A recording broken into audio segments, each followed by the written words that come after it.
우리의 믿음은 우리 자신으로부터 비롯되지 않는다. 우리의 믿음은 우리의 믿는 대상으로부터 비롯된 것이다. 그게 사실 이번에 우리 수련의 주제였죠. 내 믿음을 보이라. 그렇습니다. 우리의 믿음을 보이는 것이 아니라 사실은 우리가 믿는 대상이 예수 그리스도의 힘이 드러나게 하라는 그런 말이죠. 다윗이 하나님 마음에 합한 이유는 그 때문입니다. 다윗의 믿음을 통해서 살아계신 하나님이 드러났다는 거예요. 하나님의 함께 하심이 드러났다는 것입니다. 그게 믿음의 사람들이 살아가는 삶의 목적과 이유가 되어야 한다는 것입니다. 내가 드러나고 내가 대단한 사람이 되고 그게 목적이 아니라는 거예요. 그건 일반 모든 종교인들이 추구하는 목적이어서 그들은 답답할 때마다 신을 추구하겠지만, 그러나 우리는 그런 종교심에서 비롯된 신앙이 아니라 우리를 찾아오신 그분으로부터 시작된 그런 전혀 본질이 다르고 출발이 다른 믿음의 삶을 시작한 사람들입니다. 따라서 오늘 이 다윗의 시편을 통해서도 다윗은 어떻게 하나님을 드러나게 했는가? 그는 지금 지극히 어려운 상황에 처해 있어요. 네가 하나님이 어디 있냐? 이런 말을 들을 수밖에 없는 상황에 빠졌지만, 그러나 그는 그 가운데서도 하나님을 향한 신뢰를 굳건히 지켰다는 것. 그게 우리가 이 시편을 읽는 이유예요. 1절입니다.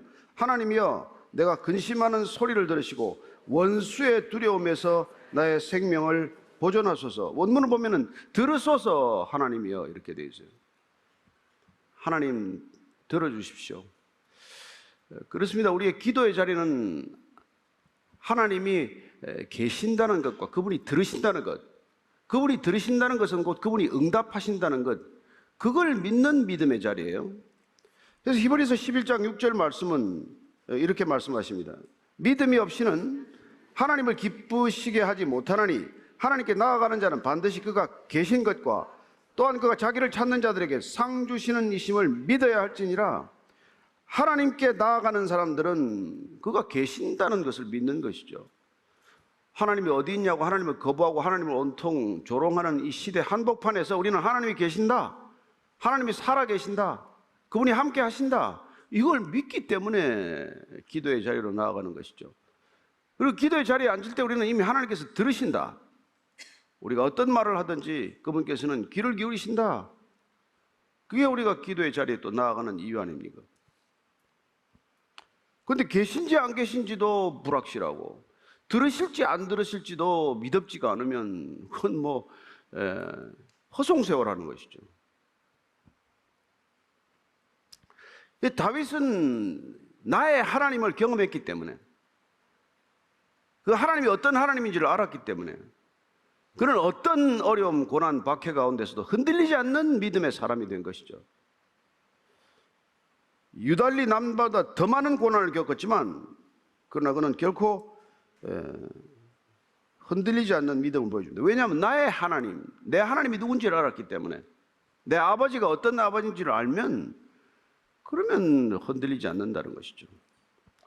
시편 4편 1절에 이렇게 그는 부릅니다. 내 의의 하나님이여, 내가 부를 때 응답하소서. 곤란 중에 나를 너그럽게 하셨사오니 내게 은혜를 베푸사 나의 기도를 들으소서. 내 의의 하나님이여. 그의 의로움은 의로우신 하나님으로부터 비롯되었다는 것을 잘 아는 사람이에요. 시편 140편 6절 말씀 또 같이 읽습니다. 시작. 내가 여호와께 말하기를 주는 나의 하나님이시니 여호와여, 나의 간구하는 소리에 귀를 기울이소서 하였나이다.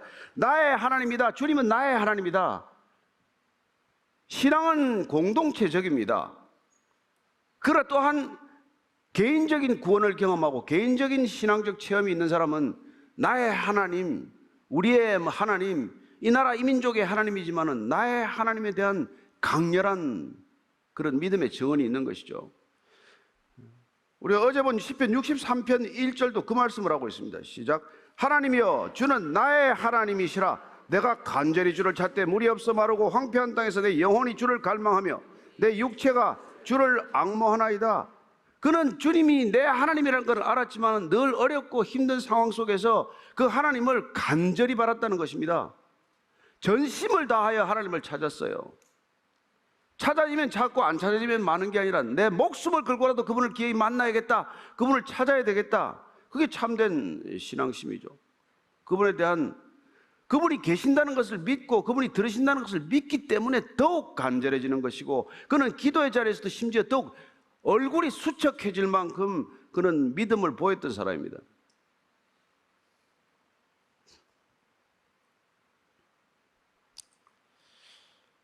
사실 그는 그 믿음 때문에 실수를 안 한 건 아니에요. 많은 실수를 했지만, 그러나 그는 하나님께서 얼굴을 마주 대하고 계신다는 것을 믿었기 때문에 그는 먼저 얼굴을 돌리지 않았다는 거예요. 밧세바와의 사이에 아들이 하나 낳았죠, 어린아이가. 그러나 병들었습니다. 그는 일주일간 금식 기도합니다. 살려달라고. 하나님이 그 아이를 데려가셨어요. 그는 일주일 동안 금식하고 세수도 않고 하다가 애가 죽으니까 그냥 얼굴 씻고 일상으로 돌아가요. 그는 한마디도 불평하지 않습니다. 한마디도 원망하지 않습니다. 그는 단 한순간도 다시 하나님을 향하여 등을 돌리지 않았습니다. 그 정도 되면 다 삐지지 않겠어요? 일주일간 금식 기도했는데, 애를 살려달라고 기도했는데 애가 죽으면 누가 마음이 좋겠어요? 그럼 마치 아무 일이 없었다는 듯이. 여러분, 그게 다윗의 믿음입니다. 우리는 뜻대로만 안 되면, 조금만 뭐가 안 되면 뭔 불평이 그렇게 많습니까? 왜 그렇게 불평이 많아요? 불평이 많다는 거죠. 다윗은 그런 불평을 하지 않았다는 겁니다. 그게 믿음의 사람이 된 이유죠. 그래서 지금 다윗은 그 하나님께 나아온 거란 말이에요. 그런 하나님을 경험했기 때문에, 그리고는 원수의 두려움에서 나의 생명을 건져서, 아니 다윗 정도 되면 원수를 두려워하지 않아요. 왜 원수가 두렵다고 말합니까? 아무리 하나님을 믿어도 여러분, 칼은 두려운 거예요. 칼을 두려워하는 건 정상입니다. 그러나 우리가 그럼 믿는다는, 믿음이 주는 것에서부터 우리가 누리는 건 뭐예요? 그 두려움을 맞서고 두려움을 이길 수 있는 힘이 왔기 때문에 두려움보다 더 큰 믿음, 두려움보다 더 큰 소망이 그 두려움을 잠잠케 하는 것을 경험하는 것이죠. 잠시 두려움이 우리를 스쳐가지만 그 두려움이 우리를 지배하지 못하고, 잠시 우리 두려움이 우리의 마음을 뒤흔들지만 우리는 두려움에 빠지지 않는단 말이에요. 베드로가 두려움에 빠졌단 말이에요. 그래서 물에 빠졌단 말이에요. 우리가 두려움에 빠지면 우리는 상황에 빠지고 상황에 점령당하고 상황에 지배를 받지만, 두려움을 이기면 상황이 어떨지라도, 아니 상황이 더 나빠질지라도 그 상황이 우리를 지배하지 않는단 말이에요. 죽을 병에 걸렸어요. 그럼 죽으면 돼. 근데 죽기 전에 두려움에 먼저 죽는단 말이에요. 그래서 오래 죽어 있다가 그냥 몸이 죽는 거예요. 저는 여러분이 어떤 어려움이 있을지라도 두려움을 이기고, 끝내 그 두려움을 이긴 채 죽음을 맞게 되기를 바랍니다. 어차피 한번 죽는 거, 아니 또 이미 죽었다며, 십자가에서. 더 죽을 일도 없다며요. 그게 우리가 담대한 이유란 말이에요. 그래서 2절입니다. 시작. 주는 악을 꾀하는 자들의 음모에서 나를 숨겨주시고 악을 행하는 자들의 소동에서 나를 감춰주소서. 그는 지금 완전히 이게 어떤 상황인지는 우리가 정확히 알 수 없지만 이미 절망적인 상황에 빠져 있어요. 악을 꾀하는 자들의 음모, 악을 행하는 자들의 소동. 이게 여러분, 이 세상이에요. 이 세상이 음모와 소동이 물결 치듯 번지는 세상이에요. 여러분, 소동, 소란, 소요는 음모 없이 진행되지 않습니다. 아니 다 그렇다는 얘기가 아니고, 훌륭하신 분도 많이 있지만 다 그런 건 아니란 말이에요. 이렇게 교회 다닌다고 다 착합니까? 다 선한 사람입니까? 다 하나님의 성품을 닮았습니까? 아니, 몇 사람 안 돼요. 옆에 있는 사람 똑똑히 보고 나가세요. 나가자마자 달라질걸요? 나가자마자. 혀를 연마해가지고, 그래가지고 화살같이 독한 말을 쏜대요. 입을 열면 독화살 쏘듯이 하는 거예요. 마음에서 계속 말을 굴리면서 말을 갈아가지고 거기다 독을 또 입혀요. 그래서 한마디로 사람을 죽이겠다. 이게 그들이 말을 쓰는 이유란 말이에요. 어떻게 하면 한마디로 저 사람을 낙심시키고 좌절시키고 넘어뜨리게 할까? 그들이 입을 열어서 말하는 이유란 말이에요. 그 옆에 안 만나는 게 참 다행이지. 만나기만 하면 속을 집어넣고 만나기만 하면 사람을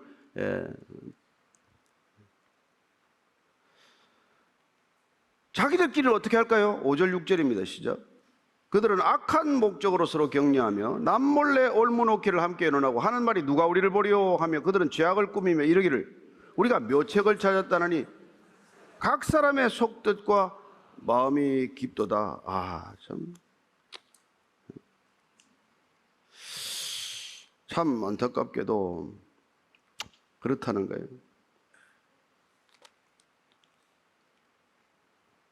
독한 말로 사람들을 그렇게 막 하는 사람들끼리 모여가지고 서로 격려한대. 그 사람들 서로 하나 된다는 거예요. 여러분, 악한 사람들도 하나 되는 걸 잘 보지 않습니까? 얼마나 조직적으로 하나 되는지 몰라요. 악한 일을 논의하기 위해서. 그 모여가지고는 남몰래 올무놓기를 함께 논하고, 이게 그들이 지금 악한 사람들이 이 세상을 움직여가는 방법이라는 거예요. 이유는 볼 사람이 없으니까, 알 사람이 없으니까, 모든 것들. 그리고는 자기들이 꾸며가지고 모든 것들의 올무를 사방에 놓아서 그 사람들이 딱딱 올무에서 걸리게 만들어 놨기 때문에, 그리고 그들은 나름대로 속뜻이 깊고 마음이 깊대요. 여러분, 악한 자도 속이 깊답니다. 왜 속이 깊어요? 그 속에 뭐 담습니까? 깊이 담는 게 사랑과 은혜가 담기는 게 아니라 미움과 증오가 담기는 거죠. 그렇습니다. 점점 악한 자는 악해지고 점점 하나님의 사람들은 하나님을 닮아갈 수밖에 없는 게 그거예요. 속이 깊은데, 마음이 깊은데 여기에 깊은 곳에 무엇을 계속 담아가느냐에 따라서 우리는 우리 자신도 모르게 그렇게 변해가고 마는 것이죠. 그래서 영적인 법칙은 뭡니까? 무릇 있는 자는 더 있게 될 것이고 없는 자는 그것마저도 빼앗기게 될 것이다. 그렇게 되는 것이죠. 날마다 여러분들 더 좋아지든지 더 나빠지든지 오르막을 가든지 내리막을 가든지 가만 제자리에 있는 법은 없다는 거예요.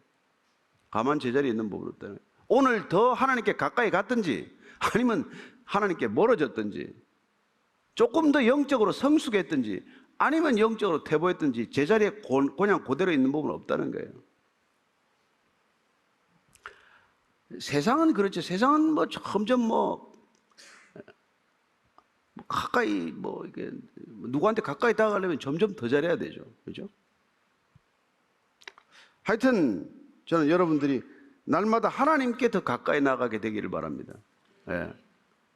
이렇게 늘 주일을 또 지키고 아침마다 예배를 드리고 통독 성경 분량을 따라 읽고 이게 다 하나님께 가까이 나가기 위한 거란 말이에요.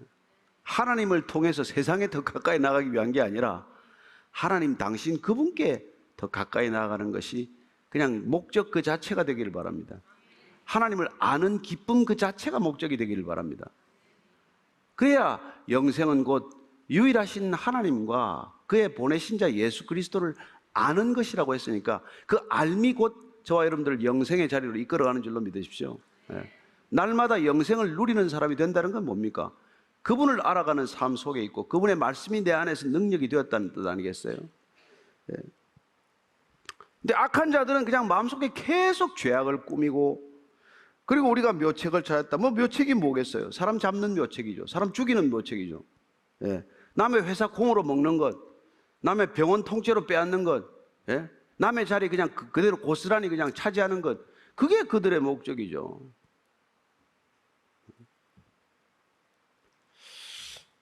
근데 그게 참 보면은 얼마나 참 속이 터질 일입니까? 근데 그런 일들을 하다 보면은 자기들 뜻대로 다 되는 것 같죠, 그죠? 근데 그게 뜻대로 잘 안 돼요. 내가 행위를 부지불식간에 하잖아요. 부지불식간에 그냥 하는데 그것도 하나님이 다 걸러내신단 말이에요. 그러니까 여러분들 신앙이 점점 좋아지면 얼마나 괴롭습니까? 괴로운 게 아니라 사실은 그렇게 내 생각을 걸러내고 행위를 걸러내는 게 너무나 감사하고 너무나 기쁠 때가 있습니다. 그래서 여러분 나중에 꿈을 통제하게 돼요. 꿈속에 그냥 허망하게 내버려 두지 않습니다. 이런 꿈을 꾸고 그냥 개꿈 같은 거 안 꾸게 만든다고. 왜 그런 꿈으로 밤에 잠을 허비하겠어요? 그래서 여러분들이 그냥 말씀에 푹 잠겨 있으면은 그 말씀에 걸려서, 체에 걸려서 쓸데없는 생각이나 쓸데없는 그런 시기심이나 헛된 욕망이나 탐욕이나 이런 것들이 다 걸러지게 될 줄로 믿으십시오. 그래서 점점 여러분들이 하나님의 성품을 닮아가는 거란 말이에요.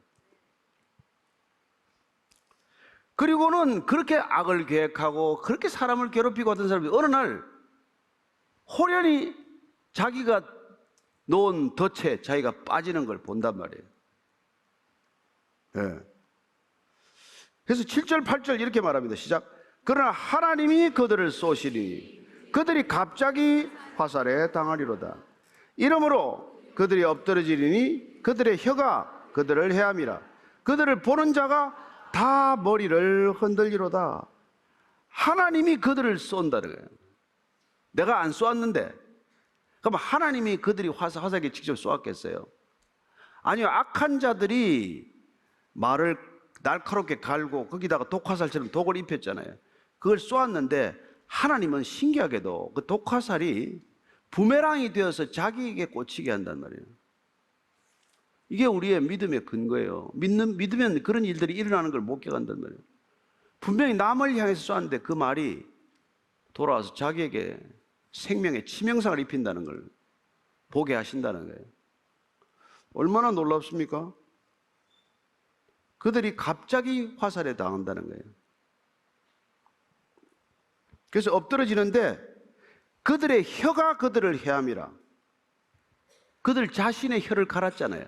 독을 입혔잖아요. 그래서 독한 말을 베풀었잖아요.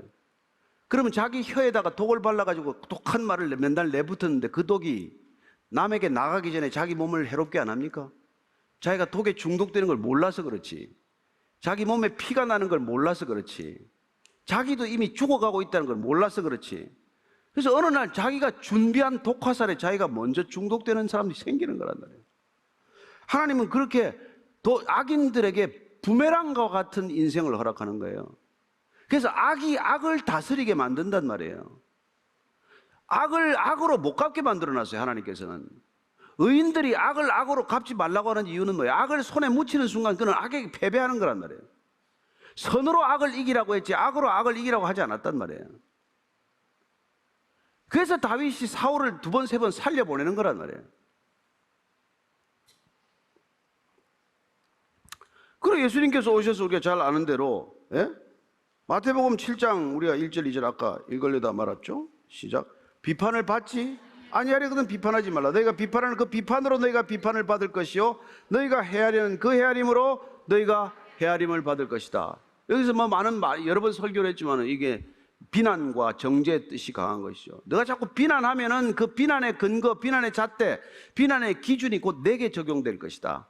그래서 내가 뭐 네 남의 눈에 있는 티를 빼려다가 네 눈에 들보만 아마 드러나게 될걸? 그런 것이죠. 그래서 우리가 신앙은 남의 눈에 티 빼주는 게 아니라 내 눈에 들보 빼는 일이란 말이에요. 내 눈에 들보 빼는 거예요. 남을 못 고칩니다, 여러분. 악한 자를 어떻게 고칩니까?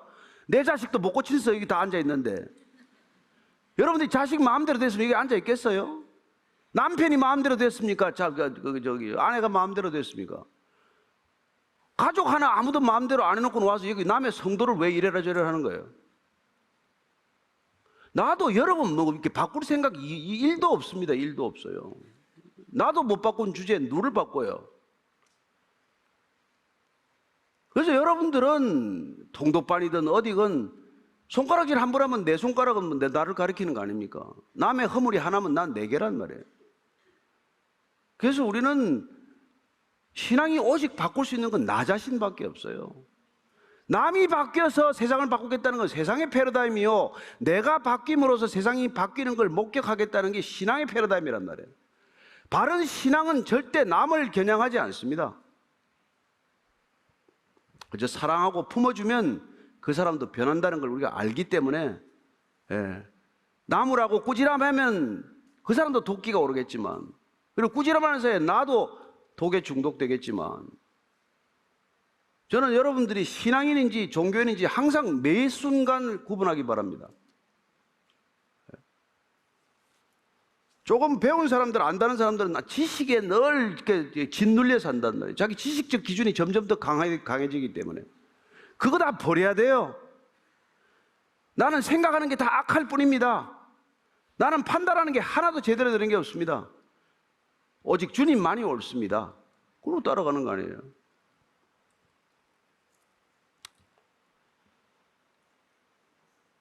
그들은 언젠가는 그들이 독설로 본인이 쏘아낸 독화살에 본인이 맞아서 넘어지게 그냥 내버려 두면 되는 거란 말이에요. 그러고 나면 9절 10절입니다. 시작. 모든 사람이 두려워하여 하나님의 일을 선포하여며 그의 행하심을 깊이 생각하리로다. 의인은 여호와로 말미암아 즐거워하며 그에게 피하리니 마음이 정직한 자는 다 자랑하리로다. 이런 일이 일어나면 독화살이 자기가 또 맞았네? 이런 걸 우리가 목격하는 게 우리 신앙의 이게 간증이란 말이에요. 내가 원수 안 갚았는데 저자가 결국은 잘 못 되네. 제가 그 간증하려면 오늘 저로 간증 집회를 해야 돼. 여러분 정말 그렇습니다. 정말 믿으세요. 그래서 모든 사람들이 하나님이 살아계시네 해서 하나님을 모르던 사람이 하나님이 살아계심을 알게 되고 목격하게 되고 두려워하게 되는 게 우리 신앙의 기껏 우리가 할 수 있는 일이란 말이에요. 그래서 우리가 하나님의 일을 선포하는 거예요. 웃든 말든 하나님이 하셨습니다. 이 교회는 하나님이 하셨습니다. 선포하는 거예요. 그리고 그의 행하심을 깊이 생각하게 되는 거예요. 우리 점점점 더 하나님이 어떻게 일하시는지를 깨닫게 되고 하나님이 일하는 방식에 감탄하게 되고 그리고 하나님에 대한 경외심이 점점점 더 두터워지는 것을 경험하게 되는 것이죠. 그래서 의인들은 여호와로 인하여 즐거워한다. 세상은 다 딴 것들로 즐거워해요. 우리의 기쁨을 주는 요인은 딱 하나입니다. 하나님으로 인하여 기뻐하는 거예요. 그러니까 상황이 우리를 지배하지 않게 하면은 상황 때문에 기뻐하거나 슬퍼하는 게 아니라 상황 속에 상황 너머에 계신 하나님과 시선이 맞부딪혀 있기 때문에 늘 기쁨을 잃지 않는 거란 말이에요. 그래서 이런 일도 그냥 감사하고 저런 일도 감사하고 누가 나한테 뭐 돌을 던져도 감사하고 그 돌 때문에 뭐 피하다가 뭐 치매가 늦게 온다든지 이럴 수도 있고 하니까 감사하고 그런 거란 말이에요. 그렇잖아요. 하나님이 사랑하면은 막 동해 안에서 고기를 싱싱하게 공수하는 방법은 안에 수조에다가 메기를 넣어가지고 고기가 그 안 물리려고 계속 도망가다가 살아서 오는 거란 말이에요. 우리가 깨어있기 하기 위해서 하나님께서 수고하신다고. 우리가 졸면 그냥 대적들이 득다같이 달려들게 만들어가지고 우리가 늘 깨어있게 하는 거란 말이에요. 그런데도 깨어있는데 우리가 악으로 악을 갚지 않고 하나님을 의식하고 하나님의 방법으로 하나님의 선한 일을 증언하기 위해서 그렇게 살아가는 존재가 되는 거예요. 그래서 하나님을 경험한 사람들은 놀라운 노래를 하는 겁니다. 저는 여러분들이 그걸 믿을 수 있게 되기를 바랍니다. 또 하나 볼까요? 열왕기 하에 7장 한번 열왕기 하에 7장 6절 7절입니다. 시작. 이는 주께서 아람 군대로 병거 소리와 말소리와 큰 군대 소리를 듣게 하셨으므로 아람 사람이 서로 말하기를 이스라엘 왕이 우리를 치려하여 헷 사람의 왕들과 애굽 사람 왕들에게 값을 주고 그들을 우리에게 오게 하셨다고 해질 무렵에 일어나서 도망하되 그 장막과 말과 나귀를 버리고 진영을 그대로 두고 목숨을 위하여 도망하였습니다. 아람 군대가 더 압도적으로 우세한 군대예요. 그런데 하나님께서 그들의 귀에 환청을 듣게 하셔가지고 심리전과 정보전에서 어이없게 패배하게 만난 말이에요. 병력 수로 싸우는 게 아니에요. 정보전이 헛된 정보에 이게 퍼지기 시작한 거란 말이에요. 심리전에서 이미 진 거란 말이에요. 병력으로 싸운 게 아니에요. 그럼 지금은 전쟁 양상이 다 달라졌습니다. 이거 뭐 옛날 얘기 가지고 뭐라는 겁니까? 아니, 지금도 정보전과 심리전이 중요합니다. 현대전 양상이 다 달라졌지만 전쟁은 그때나 지금이나 하나님께 속한 줄로 믿으십시오. 하나님께 속한 전쟁이기 때문에 우리가 하나님께 기도해야 한다는 겁니다. 전방의 군인들도 지키지만 기도하는 사람들이 기도하지 않으면 전쟁 못 이깁니다. 지금 어떻게 되고 있습니까? 지금 북한 지금 12,000명이 갔네, 뭐가 갔네, 지금 가 있죠. 지금 정말 어떤 상황으로 치달을지 모르는 상황 아닙니까? 지금 깨어서 기도하라는 사인이 곳곳에서 들리고 있잖아요. 네. 오늘 이 시편 64편은 다윗이 절체절명 위기의 순간에도 하나님께 나아갔다는 게 핵심입니다. 여러분, 너무 바빠서 하나님께 기도 못하는 사람이 있습니다. 너무 바빠서 하나님께 더 기도하는 사람이 있어요. 너무 위기여서 하나님을 못 찾는 사람이 있습니다. 너무 위기라서 하나님 앞에 엎드리는 사람이 있어요. 다윗은 늘 후자에 속한 사람입니다. 저와 여러분들이 아무리 힘들어도 힘들수록 하나님 앞에 나아가게 되기를 바랍니다. 하나님께 나아가는 게 믿음이에요. 하나님께 부르짖는 게 하나님의 하나님 되심을 인정하는 신앙의 고백입니다. 그분의 응답에 있지 않고 우리가 그분께 나아가는 것이 우리 믿음의 고백인 줄로 믿으십시오. 우리는 아무에게나 속을 털어놓지 않습니다. 아무에게나 우리의 어려움을 토로하지 않습니다. 오직 하나님께만 여러분이 어려움을 토로하고 하나님께만 여러분들이 불평불만을 털어놓게 되면 하나님께서 그걸 접수하시면 어떤 방법으로든 들으셨다는 것이, 응답하셨다는 것임을 믿으시기 바랍니다.